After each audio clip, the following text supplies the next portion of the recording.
Innal hamdalillah nahmaduhu wa nasta'inuhu wa nastaghfiruh wa na'udzu billahi min shururi anfusina wa sayyiati a'malina may yahdihillahu fala mudilla lahu wa may yudlilhu fala hadiyalah. Wa asyhadu an la ilaha illallah wahdahu la syarikalah wa anna Muhammadan abduhu wa rasuluhu alladzi la nabiyya ba'dahu amma ba'du. Qala Rasulullah sallallahu alaihi wasallam la ya'ti zamanun illa asyarru min qablihi. Alhamdulillah, dengan kudrah, iradah dan inayah dari Allah Subhanahu wa taala, kita dapat berkumpul di tempat yang insyaallah penuh dengan barokah. Mudah-mudahan dengan berkumpulnya kita di tempat ini, kelak di akhirat menjadi saksi bahwa kita pernah berkumpul di tempat yang kita bertolabul ilmi. Para remaja dan pemuda generasi Islam, Rasulullah menggambarkan bahwa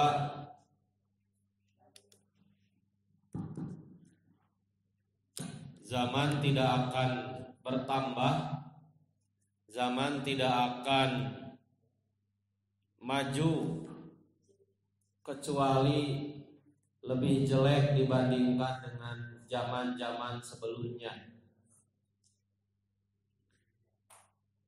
Terlebih kita punya musuh bebuyutan. Yang pertama, musuh yang kata Rasul lebih dekat daripada urat nadimu, yaitu setan yang senantiasa membisikkan agar kita bermaksiat kepada Allah. Yang kedua, musuh bebuyutan dari setan golongan manusia. Apakah itu Yahudi, Nasrani, orang-orang munafik, orang-orang yang dengan murah mereka menjual keyakinan dengan dunia yang fana. Maka pada kesempatan ini, hemat kami, ada dua hama yang telah benar-benar merusak kita sebagai generasi Islam. Hama yang pertama merusak dengan cara menguras waktu dan kuota. Itu hama yang pertama. Hama yang kedua menguras perasaan dan akal sehat. Mau yang mana dulu? Mau yang menguras kuota dan waktu, mau yang menguras perasaan dan akal sehat dulu? Nah, inilah dua hama yang akan kita bahas, yang pada hari ini telah banyak generasi muda Islam yang terjerumus pada dua jebakan yang begitu menghancurkan ini. Kami membahasakan hama, kalian boleh mengartikan penyakit, virus, apalagi jebakan, apalagi buduk misalnya. Pokoknya merusak. Nah, apa saja dua hama tersebut? Mari kita sama-sama perhatikan dan mudah-mudahan menjadi pelajaran.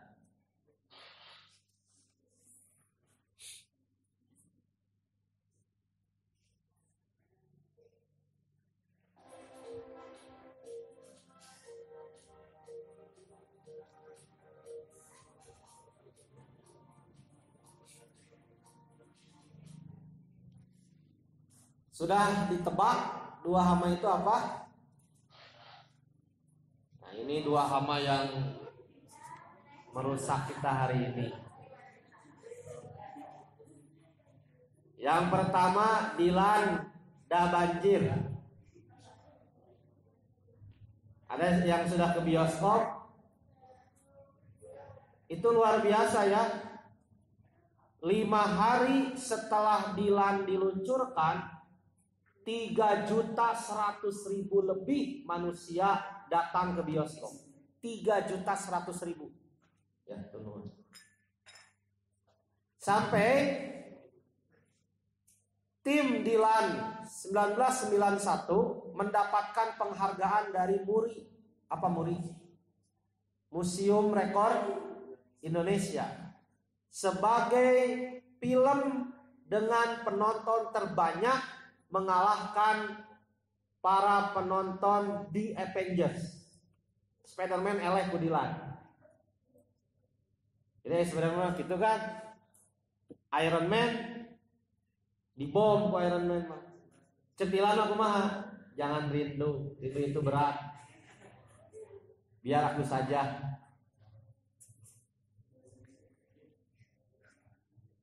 Alhamdulillah saya sudah nonton filmnya. Baik yang 1990 dan 1991 walau tidak lengkap.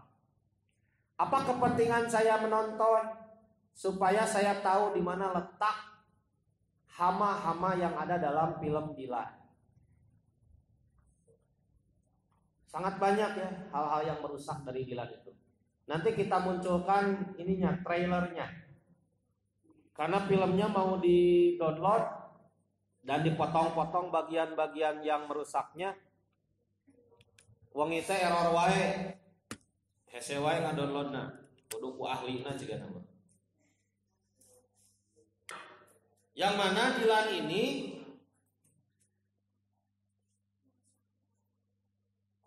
sedang booming kan? Sedang banyak penggemar.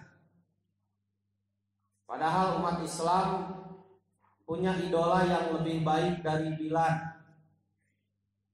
Kalau Dilan di usia 18 tahun mampu meluluh lantakkan hati Milea.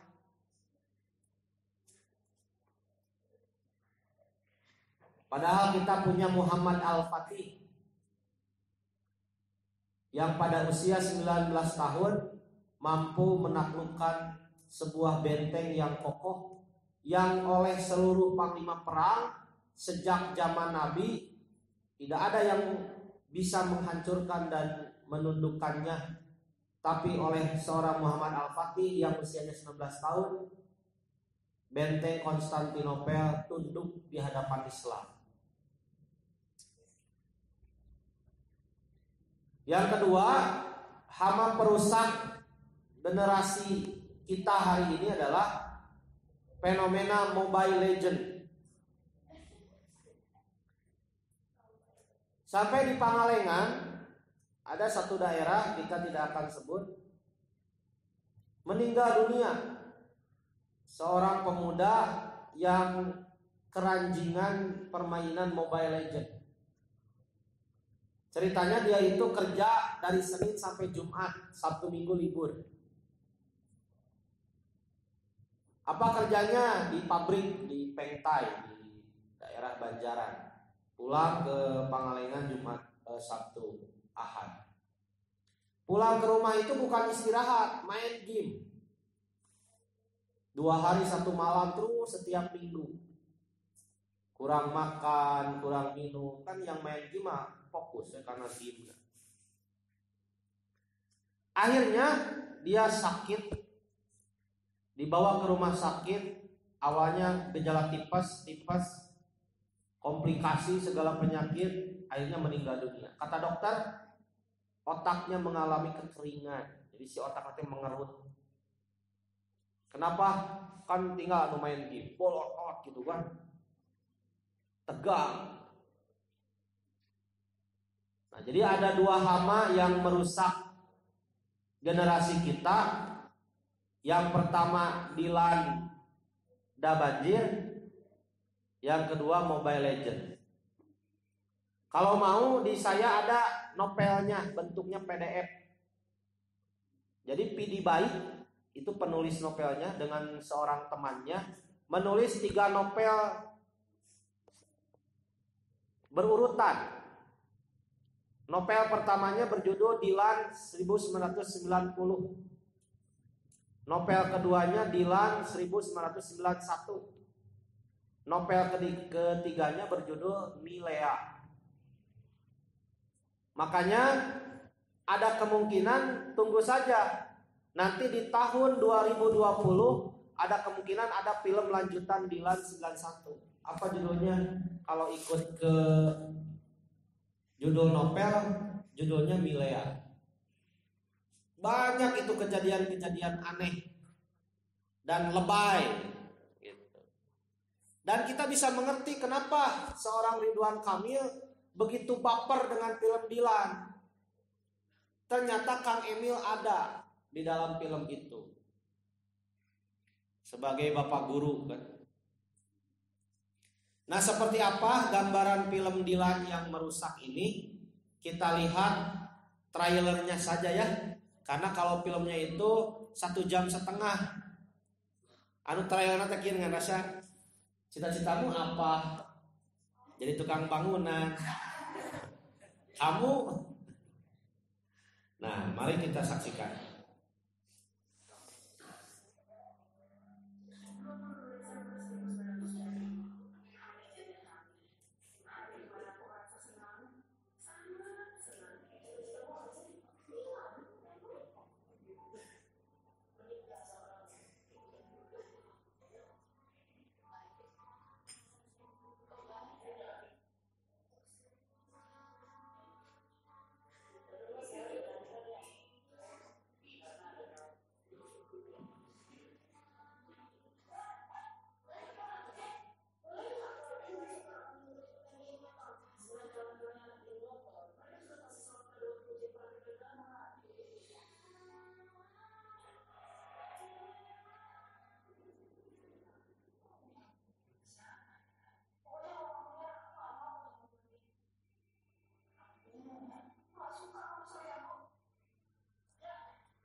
Nah, ini mah iklannya ya. Ada beberapa hal yang menjadi jelek untuk kita untuk diikuti. Kita coba ulang dan di pause ya.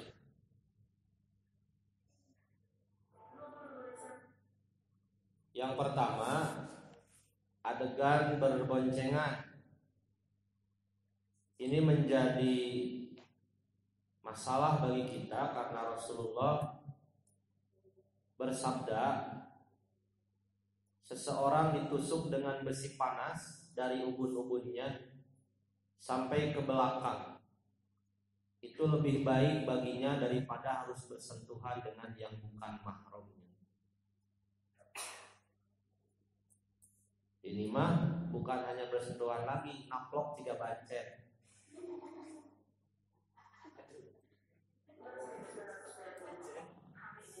Yang kedua, Dilan memberikan contoh ketidakdisiplinan. Kemana-mana tidak pakai helm, padahal di kota besar dan ada lampu merahnya.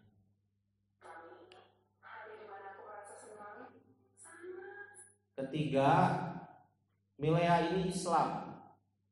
Nanti ada dialog di film pertama 1990, Dilan 1990. Dilan datang ke rumah Milea. Kata Milea, kok kamu tahu rumahku? Aku pun tahu hari tinggalmu, hari lahirmu dan siapa Tuhanmu. Milea menjawab, Allah. Sama. Jadi digambarkan orang Islam itu seperti ini. Jadi gampangan kan, naplok-naplok, tadi juga bancet. Padahal banyak dan masih banyak anak SMU yang soleh-soleh, yang solehah. Siapa contohnya? Itu Ustadz Iwan dan Ustadz Budi itu anak SMA dulunya. Tapi saya mendapatkan kesaksian dari Pak Haji Warkop, jamaah Persis Pasir Mulia, bahwa lama cenah sok ningali budak SMA make seragam ngilu ngaji nalika aya pengajian Ustadz Nasir Hadi di Masjid Al-Falah Pengkeureun Fotokopi Madinah. Harita mah teu apal cenah budak teh saha. Pas ningali ayeuna cenah ustad. Jadi mun we sakola teh langsung milarian kajian nganggo kene seragam SMA. Itu luar biasa gitu. Jadi ulah digambarkan SMA teh baong sadayana tidak. Selalu ada mutiara-mutiara hitam di antara mereka. Dan jangan digambarkan semua anak pesantren itu baik-baik. Banyak juga yang pencelaknya.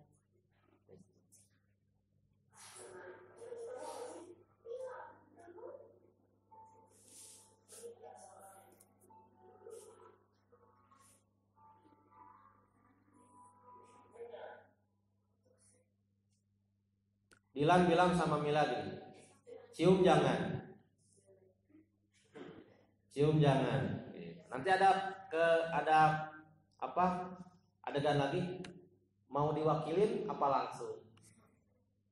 Bahkan di Dilan 90 itu ada adegan di mana Dilan mencium pipi Milea. Nah kan ini bukan tipe perempuan ideal. Ini mah tipe perempuan gampangan, murahan ini mah.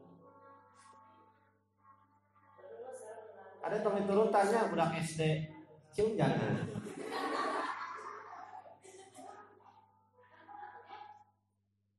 Ini yang barusan ketika Dilan dibersihkan oleh temannya, itu yang berdiri itu CEM, dia tukang kantin di sekolah. Dilan ini habis dihajar oleh kakaknya Anhar dan pasukannya. Siapa Anhar itu? Anharnya itu temannya Dilan. Kenapa Anhar dendam ke Dilan? Karena Anhar ini pernah dihajar oleh Dilan. Kenapa Anhar dihajar oleh Dilan? Karena Anhar pernah menampar Milea.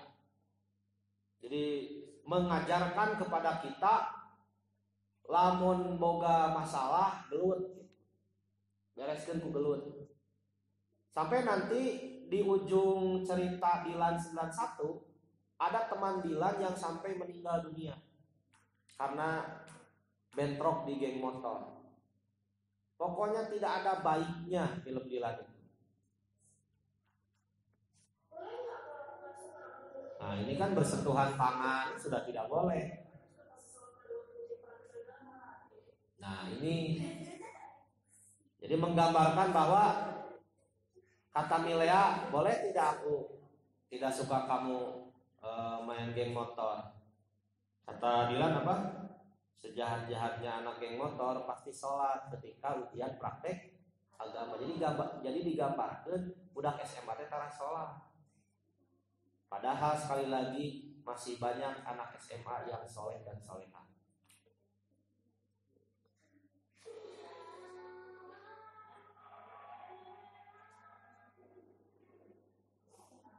Nah ini kejadian ketika Dilan di filmnya yang kedua ini mau menyerang, balas dendam kepada kakaknya Anhar, sampai Dilan dipenjara pada akhirnya.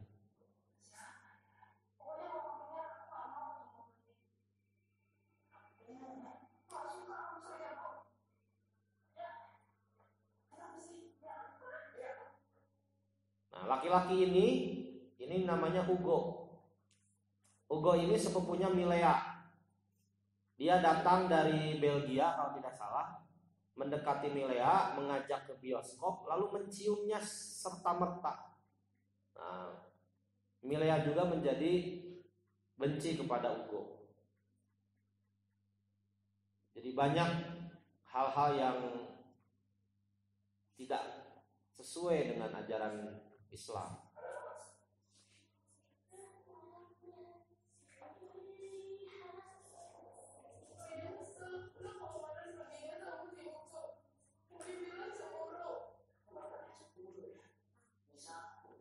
Ini ketika Dilan di penjara, dia ditengok oleh Milea sampai Dilan ini dipecat dari sekolah karena dia kedapatan berantem dengan membawa senjata api, membawa pistol.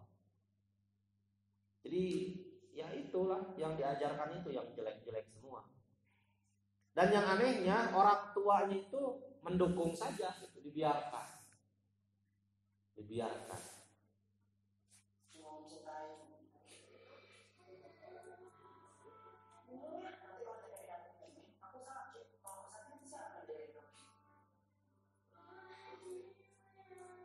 Sekarang sedang viral jaket Dilan. Nah, inilah modelnya. Sampai Dilan tidak mau memberikan jaketnya kepada Milea, dan jaket ini selalu dipakai kalau dia mau bertempur. Ini Dilan ini ceritanya di geng motornya itu sebagai komandan tempur.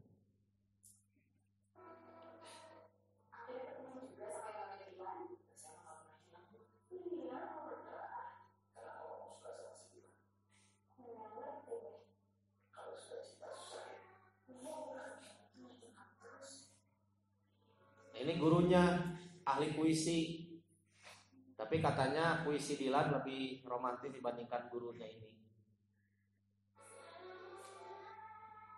Nah, lihat ini siapa? Ini Ridwan Kamil ini yang di tengah ini. Jadi bisa kita pahami kenapa Ridwan Kamil menilai seperti karena film Dilan. Ternyata dia bagian dari pemain. Itu yang mau suntangan itu yang di tengah. Ini di film kedua Ridwan Kamil menjadi kepala sekolah, naik jabatan. Kalau di film pertama Ridwan Kamil masih menjadi guru biasa. Di Bandung itu Ridwan Kamil berencana mau membuat Taman Dilan. Ya, mau membuat Taman Dilan, tapi banyak yang menolak. Pada akhirnya tetap dibuat, tapi dengan nama Pojok Dilan. Duka naon dah di pojok teh kaya naon wae. Nah ini Ridwan Kamil, Gubernur Jawa Barat. Kita tidak setuju ya seorang Ridwan Kamil harus membawa-bawa Dilan ke area politik. Kemudian ini gurunya Dilan nu heureuy wae. Iya guruna Dilan anu ngepret Dilan ke upacara. Ya.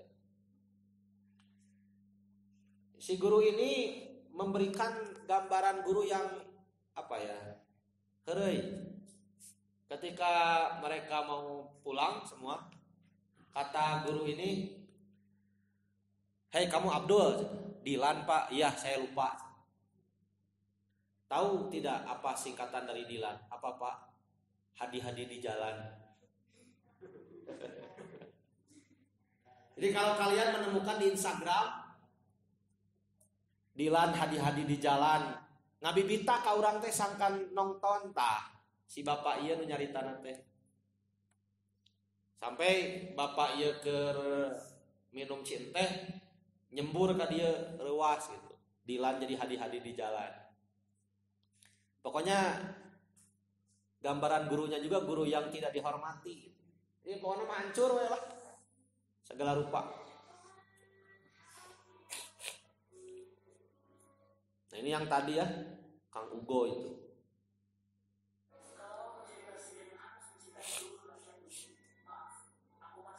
Nah, ini kebiasaan Dilan.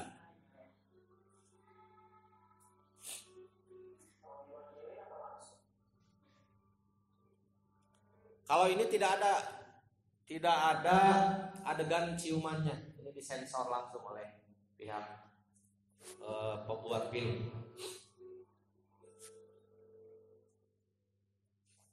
Nah, itulah virus yang pertama. Baik, kita cari obatnya. Ini obat untuk penghancur hama dilan. Yang pertama, Allah Subhanahu wa taala berfirman dalam Al-Mumtahanah ayat 12. A'udzubillahi minasyaitonirrajim.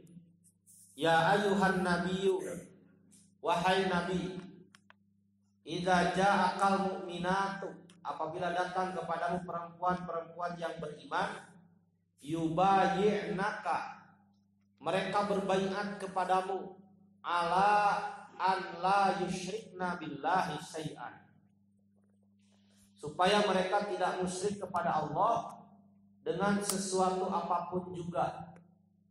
Wala yasrikna, dan mereka tidak akan mencuri. Wala yaznina, dan mereka tidak akan berzina, dan seterusnya. Kenapa di sini yang disebut mukminat, tidak mukmin?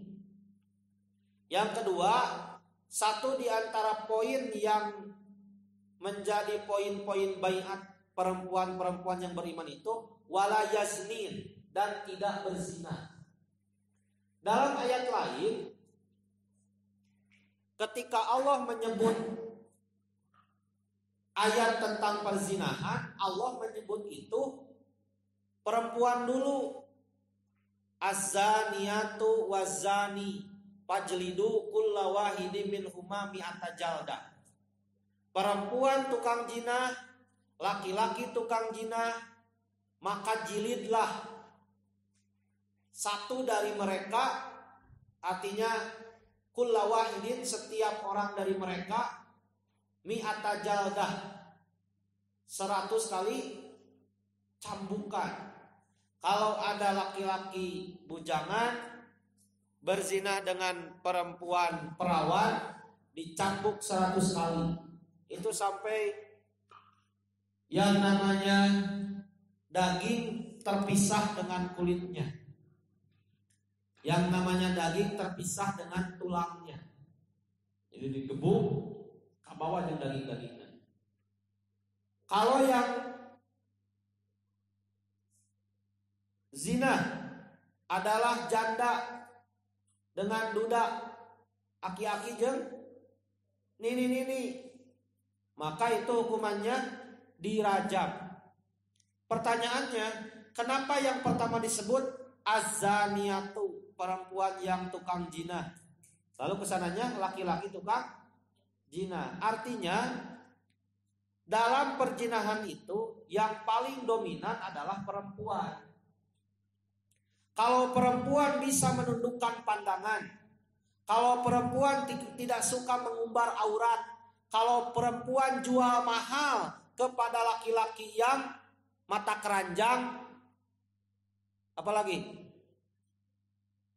buaya darat, hidung belang, sok makhluk naon eta?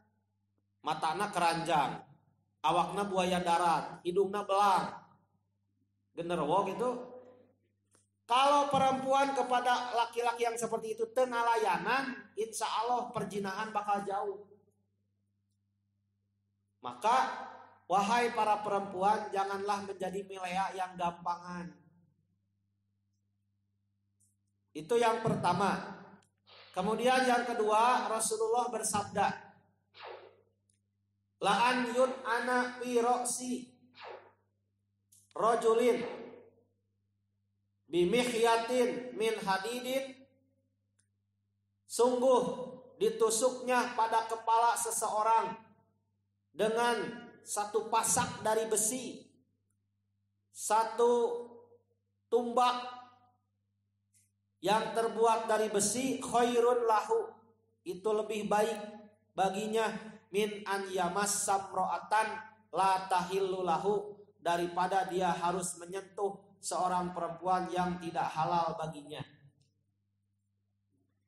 Termasuk kepada guru, gurumu itu bukan mahrammu. Kalau ada guru laki-laki, kan dia salim. Punten Pak, sanes mahram. Katakan itu dengan jelas. Karena gurumu tidak akan bisa memberikan surga dan neraka. Kalau ada gurumu yang perempuan, kan dia cek salim ka ibu, punten Bu sanes mahram. Apa cenah ibu mah guru, pan bapak mah guru. Mohon da sanes ibu bapak abi. Tetap saja tidak boleh.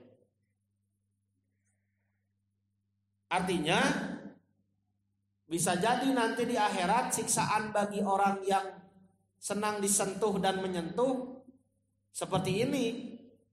Kayak di neraka tadi tubles munanana ku besi panas sampai kabujur.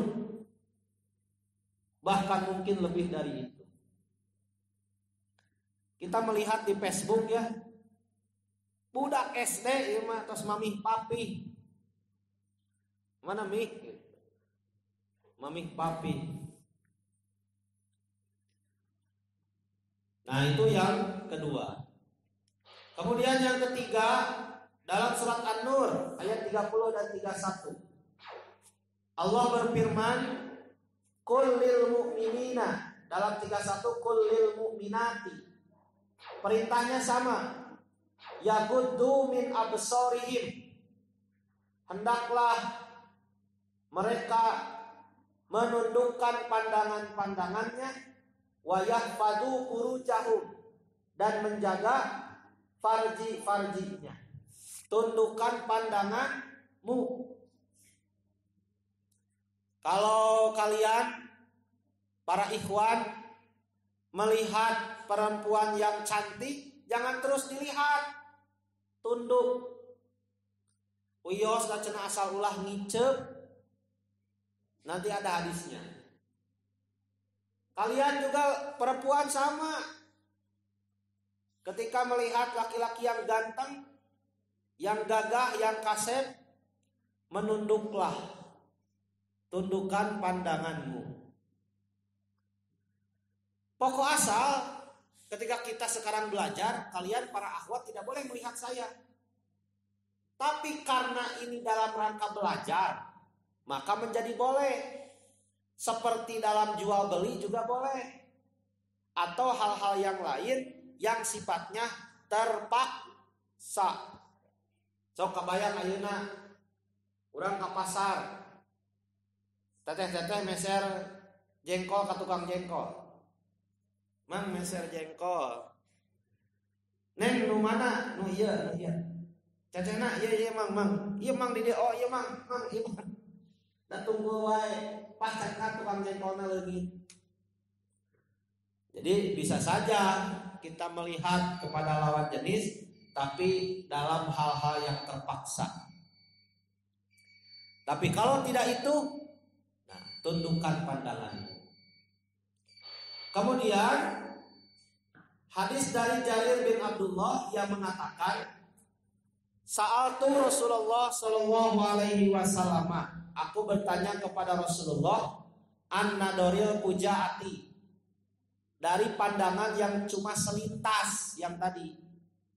Kita tidak sengaja melihat seseorang. Fa'amaroni, kata Jarir, maka Rasulullah memerintahkanku an asrifa basori, untuk menundukkan, untuk memalingkan pandanganku, termasuk di medsos atau di YouTube. Kalau ada iklan memperbesar payudara, memperkasakan lelaki, iklan celana dalam, nu kitu mah liwat tong dipelong. Nanti di akhirat mata kita akan berkata, ya Allah, ketika aku menjadi mata dari orang ini, aku dipakai melihat yang jelek-jelek.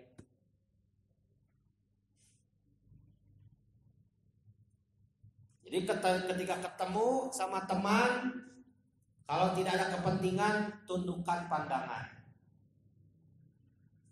Termasuk ketika kita melihat hal-hal yang tidak dihalalkan di media sosial, sama harus menundukkan pandangan. Nah, ini obat.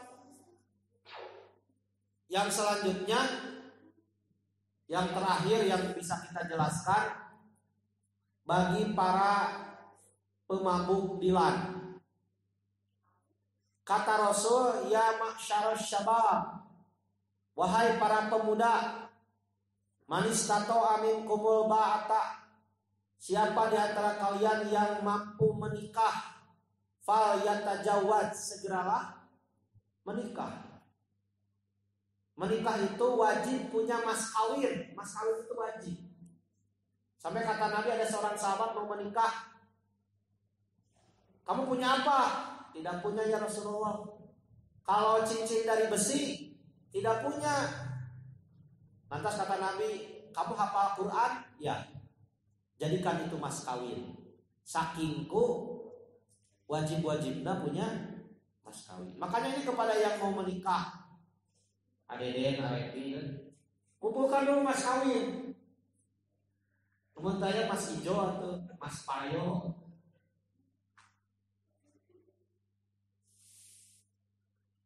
Fa innahu aghaddu lil basar, karena menikah itu menundukkan pandangan. Orang yang sudah menikah pandangannya tidak akan liar. Kenapa? Dia sudah punya di rumah. Wa ahsanu lil farji, dia itu lebih memelihara terhadap farji. Nah, kesananya bagi kita pemuda dan remaja, wa man lam yastati, siapa yang belum mampu untuk menikah, fa'alaihi bisaum, maka kamu harus saum sing betul, saum Senin Kamis, saum Daud, saum Nondi, tengah bulan, dan yang paling penting saum hawa nafsu. Saumlah dari silih bonceng.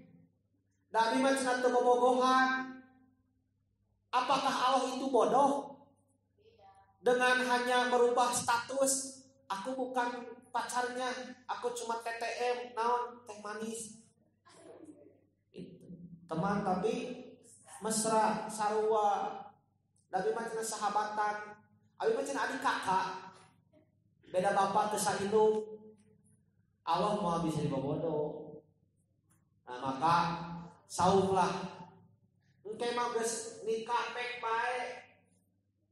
Deuk napal cidah bancet, deuk silih gabruk, deuk silih tonyok, deuk silih gulingkeun, deuk silih lawakeun di walungan, deuk asad-asadan dina luhureun takal teh, deuk nyohileun pek bae.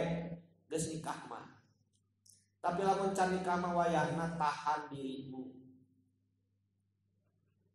Nah, fa innahu lahu wija, banyak saum itu menjadi tameng. Itu yang pertama ya. Jadi kepada ikhwan dan akhwat, hindari pacaran. Pacaran itu hanya menyengsarakan. Tahan, saum, nanti pacarannya sudah nikah, lebih mesra, lebih indah, lebih bebas. Tapi kalau pacaran sebelum menikah penuh dengan penderitaan. Kita sedang diperhatikan sama pacar, belajar semangat, ibadah khusyuk, padahal yang dina pikiran lain Allah sah kabogoh. Pasti aya masalah, ibadah hoream, kasakolakmu, cicing di kamar. Nah, itu bahaya. Nah, sekarang kita masuk ke hama yang kedua. Apa? Mobile Legend. Seperti apa gambarannya? Mari kita saksikan.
Nah, inilah Mobile Legend.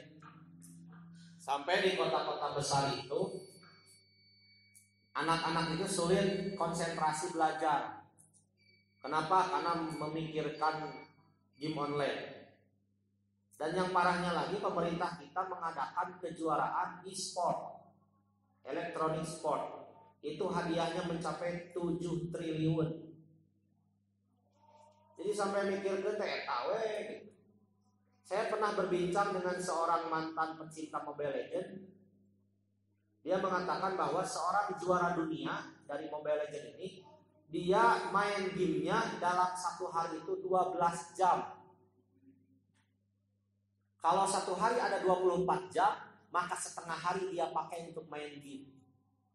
Kalau kurang dari itu, gagal dia menjadi seorang juara.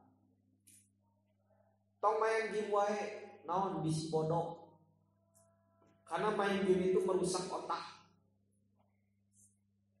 Bukankah Rasulullah mengatakan, ajari anak-anakmu memanah, apalagi berkuda, apalagi berenang. Kenapa tidak itu yang kamu lakukan? Memanah, latihan memanah, berkuda, nyewa keretek, kudana disewa. Seberapa sekali jalan? 5.000 benar? 5.000. Dan berenang. Jadi cari hiburan-hiburan yang bermanfaat, yang menambah kecerdasan, yang menambah keperkasaan, kekuatan fisik. Bermain game itu banyak madorotnya dibanding manfaatnya.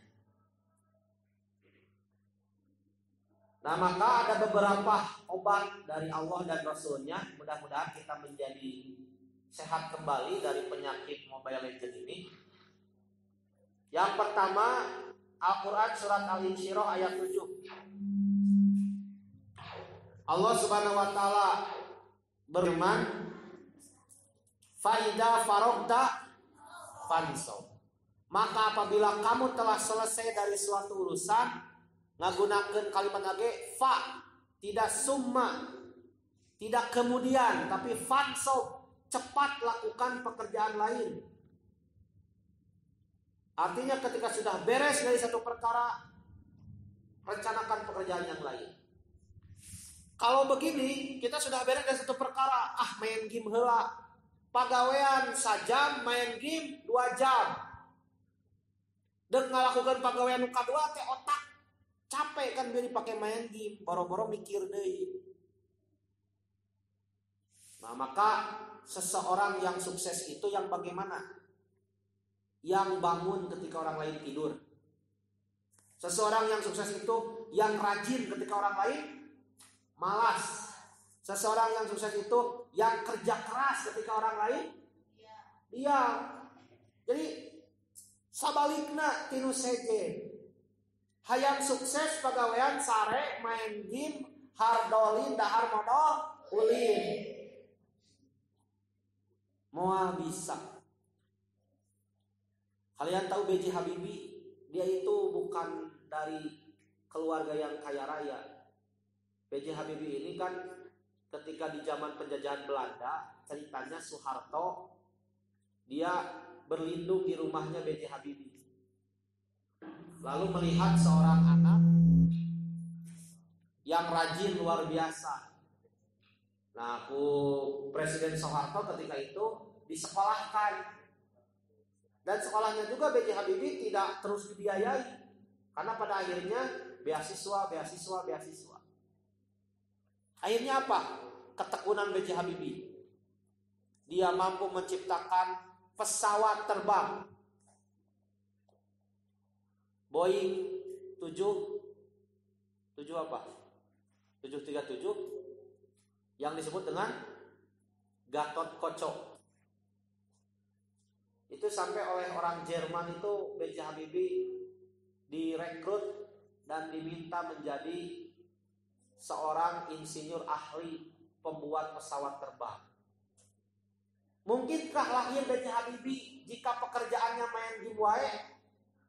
sare ulin bobogohan, aya waktu kosong main game, sibukna bobogohan. Lamun keur di imah main game, keluar di imah bobogohan. Kitu aja kitu. Dek gede jadi naon. Cicing di imah main game, keluar di imah bobogohan. Keluar di imah bobogohan, cicing di imah main game.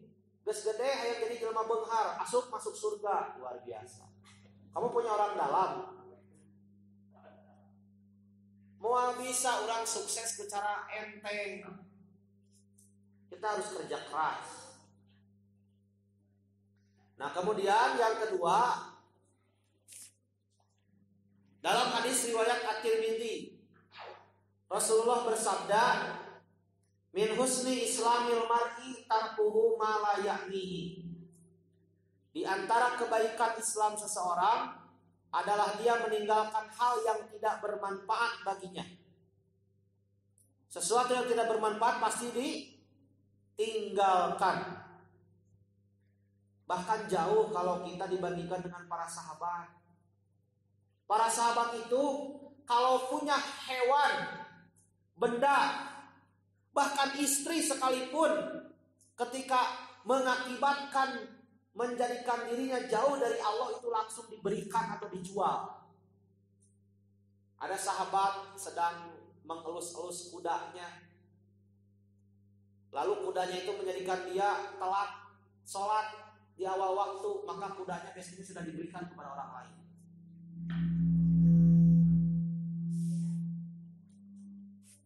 Jadi dianggapnya apa? Setan.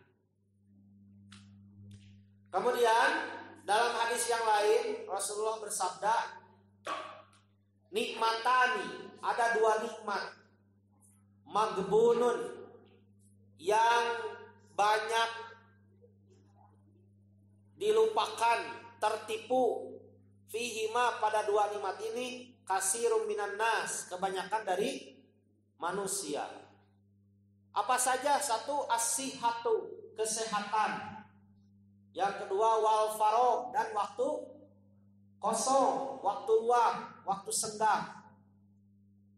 Kamu mau lihat orang sukses dan tidak sukses? Lihat ketika waktu kosongnya dipakai apa.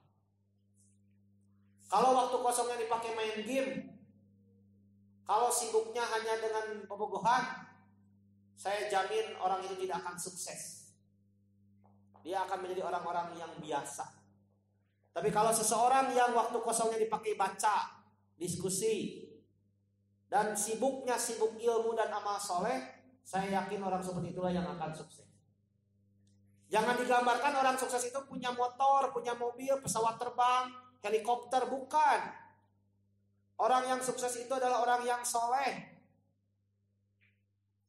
Karena orang yang soleh itu, itulah yang akan menjadikannya masuk ke surga. Nah, inilah yang bisa disampaikan. Jaga diri antum, jaga diri antunna dari dua hama ini. Jangan sampai terjangkit. Pertama, virus atau hama dilan. Yang kedua, virus atau hama Mobile Legend. Dua-duanya merusak. Mobile Legend mau tanggung jawab lamun ente gagal ujian sekolah. Dilan teu hayang apaleun lamun ente tepikeun ka boga orok di luar nikah. Nah, mudah-mudahan ini menjadi pelajaran bagi kita semua. Demikian yang bisa disampaikan. Aqulu qouli hadza wa astaghfirullah li wa lakum. Assalamualaikum warahmatullahi wabarakatuh.